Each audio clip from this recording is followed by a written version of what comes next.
ನಮಸ್ಕಾರ. ಎಜುನೇಟ್ಸ್‌ಗೆ ಸ್ವಾಗತ. ನಾನು ಮೃತ್ಯುಂಜಯ್ ಕಪೂರ್. ತುಂಬ ಜನ ಶಿಕ್ಷಕ ಆಕಾಂಕ್ಷಿಗಳು ಒಂದು ಮಾತನ್ನ ಪದೇ ಪದೇ ಕೇಳ್ತಾನೆ ಇರ್ತಾರೆ. ಯಾವಾಗ ಟಿ-ಇ-ಟಿ ಆಗುತ್ತೆ? ಯಾವಾಗ ಸಿ-ಇ-ಟಿ ಆಗುತ್ತೆ? ಯಾವಾಗ ಈ ಒಳ ಮೀಸಲಾತಿ ಮುಗಿಯುತ್ತೆ? ಯಾವಾಗ ಶಿಕ್ಷಕರ ನೇಮಕಾತಿ ಆಗುತ್ತೆ?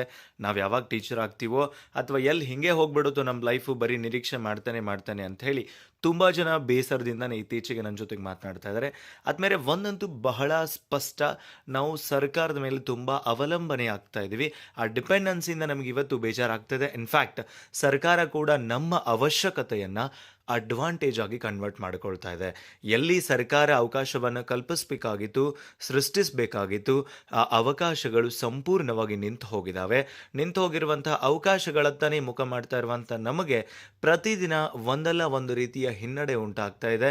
ಎಸ್ಪೆಷಲಿ ಈ ಒಳ ಮೀಸಲಾತಿ ಅನ್ನುವಂತಹ ಈ ಕಗ್ಗಂಟು ಇನ್ನೂ ಕೂಡ ಬಿಚ್ತಾನೆ ಇಲ್ಲ. ಇನ್ಫ್ಯಾಕ್ಟ್ ಅದನ್ನು ಪ್ರತಿ ಬಾರಿ ಕೂಡ ಅದು ಮುಂದಕ್ಕೆ ಹೋಗ್ತಾನೆ ಇದೆ. ಕಡೆಗೆ ಮಾರ್ಚಲ್ಲಿ ಸಾಲ್ವ್ ಆಗುತ್ತೆ ಅಂದ್ಕೊಂಡ್ವಿ, ಏಪ್ರಿಲ್ 9 ಅಂದ್ಕೊಂಡ್ವಿ, ಇವಾಗ ಅದು ಕೂಡ ಇಲ್ಲ. ಏಪ್ರಿಲ್ 24ನೇ ತಾರೀಕಿಗೆ ಮತ್ತೊಮ್ಮೆ ಸಚಿವ ಸಂಪುಟದಲ್ಲಿ ನಾವು ಅದನ್ನು ಮತ್ತೆ ಚರ್ಚೆಗೆ ತಗೊಂಡು ಬರ್ತೀವಿ. ಅದಾದ ನಂತರ CS ಅಧ್ಯಕ್ಷತೆಯಲ್ಲಿ ಒಂದು ಸಮಿತಿಯನ್ನು ಮಾಡಿ ವೈಜ್ಞಾನಿಕವಾಗಿ ಮೀಸಲಾತಿ ಹಂಚಿಕೆನ ಮಾಡ್ತೀವಿ ಅನ್ನುವಂತಹ ಮತ್ತಷ್ಟು ಕೂಗುಗಳು ಕೂಡ ಕೇಳಿ ಬರ್ತಾ ಇದ್ದಾವೆ.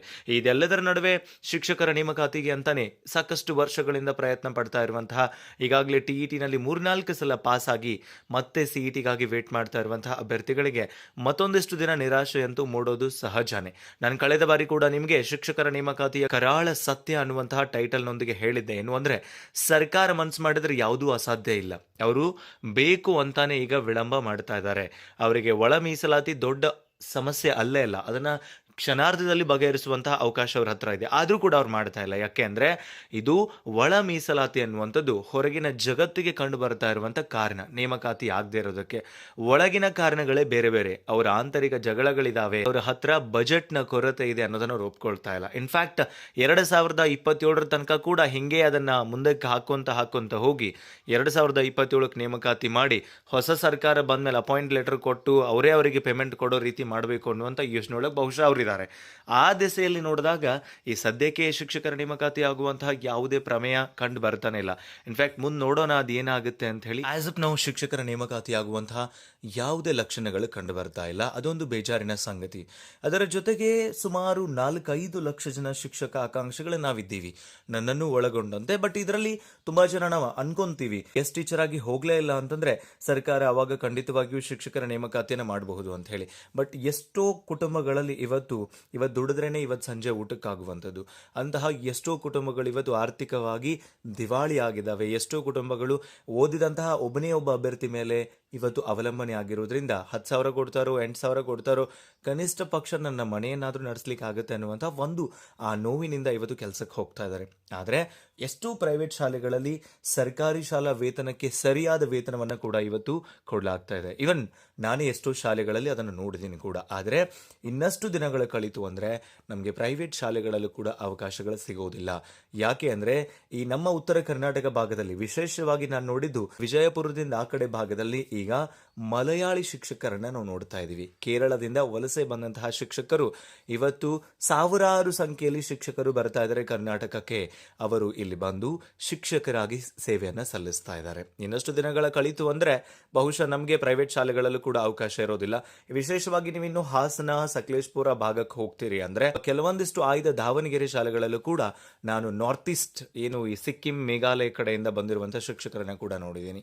ಕೆಲವೊಂದು ಪ್ರೈವೇಟ್ ಶಾಲೆಗಳು ಅಡ್ವರ್ಟೈಸ್ಮೆಂಟ್ ಸಲುವಾಗಿ ತಗೊಂಡು ಬಂದಿರಬಹುದು ಅವರನ್ನ, ಅಥವಾ ನಿಜವಾಗಿಯೂ ಅವರಲ್ಲಿ ಆ ಜ್ಞಾನ, ಆ ಕೌಶಲ್ಯ ಕೂಡ ಇರಬಹುದು.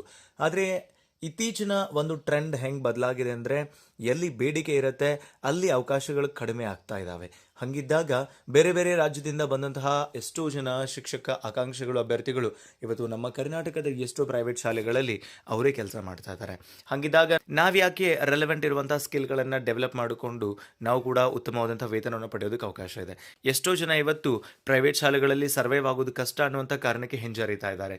ಹಂಗೇನೂ ಇಲ್ಲ, ಆ ಥರದ್ದು ಯಾವುದೇ ಕಾರಣ ಇಲ್ಲ.